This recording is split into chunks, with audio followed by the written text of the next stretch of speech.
السلام علیکم ورحمۃ اللہ وبرکاتہ۔ ریڈیو HRDF میں آپ کا استقبال ہے۔ نبی صلی اللہ علیہ وسلم کو مکہ مکرمہ سے مدینہ منورہ پہنچے تقریباً 5 سال ہو چکے تھے۔ ایک دن نبی صلی اللہ علیہ وسلم نے ایک بہت اہم معاملے پر گفتگو کرنے کے لیے ایک اجلاس بلایا۔ ان میں سے 6 لوگوں کا انتخاب کیا۔ ان کے سپرد کی گئی ذمہ داری تھوڑی بھاری تھی۔ نبی صلی اللہ علیہ وسلم کا تیار کرتا پیغام پڑوسی ممالک کے مختلف بادشاہوں کو پہنچانا تھا۔ عبداللہ ابن حذافہ رضی اللہ عنہ کو کسریٰ کی ملاقات کے لیے تیار کیا گیا تھا۔ شاہ کسریٰ کے محل میں جاؤ، جسے خسرو دوم کے نام سے بھی جانا جاتا ہے، جو سلطنت فارس کا طاقتور شہنشاہ، خطے کا غالب حکمران تھا۔ عبداللہ ابن حذافہ رضی اللہ عنہ نے اپنے اہل خانہ سے الوداع فرمایا۔ وہ کئی دن تنہا سفر کیے اور فارس پہنچ گئے۔ وہ محل کے گیٹ پر گئے اور گیٹ کیپر کو اپنا مقصد بتایا۔ خبر سن کر کسریٰ نے حکم کیا کہ عرب سے آنے والے میسنجر کے لیے مجلس تیار کی جائے۔ فخرمند فارس راجیہ سبھا کے ممبروں سے مشتمل مجلس میں عام پوشاک والے صحابی داخل ہوئے۔ ان کے ہاتھ میں وہ خط تھا جو نبی صلی اللہ علیہ وسلم نے دیا تھا۔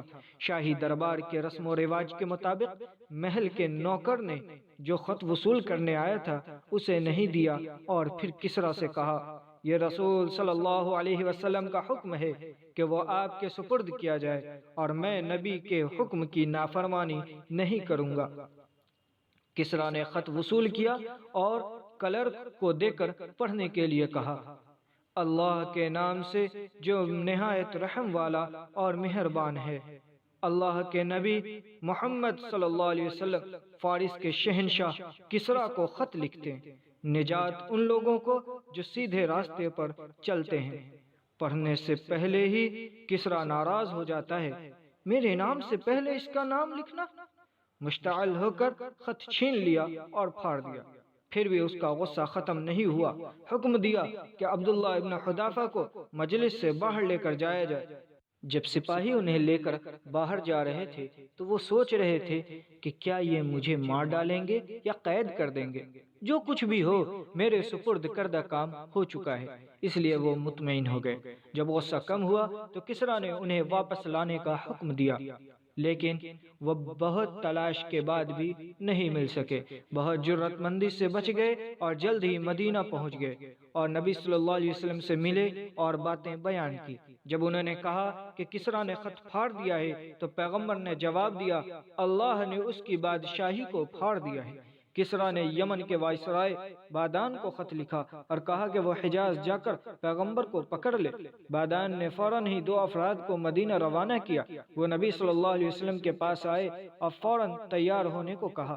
نبی صلی اللہ علیہ وسلم نے مسکراتے ہوئے فرمایا، آج آرام کر لیجئے، کل آئیے۔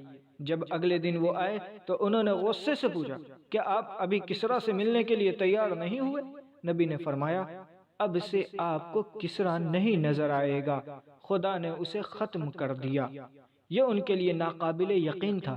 انہوں نے بادان سے رابطہ کیا، اسے فارس سے متعلق کوئی معلومات نہیں تھی۔ کچھ دن بعد ہی اسے معلوم ہوا کہ کسریٰ کے بیٹے نے اس کو مار ڈالا ہے اور وہ تخت پر بیٹھ گیا ہے۔ کسریٰ کے بیٹے نے بادان کو خط لکھا، کہا کہ میں نے کسریٰ کو مار ڈالا، بے گناہوں کو ذبح کرنے والے، خواتین کا شکار کرنے والے، مال لوٹنے والے اس شخص سے میں نے بدلہ لے لیا ہے۔ وائسرائے بادان حیران ہو گیا۔ اس نے اپنے ساتھیوں سے کہا، سنو، محمد پر غور کرو، بے شک یہ نبی ہیں۔ بادان اور یمن کی اس کے پیروکار نے اسی وقت اسلام قبول کر لیا۔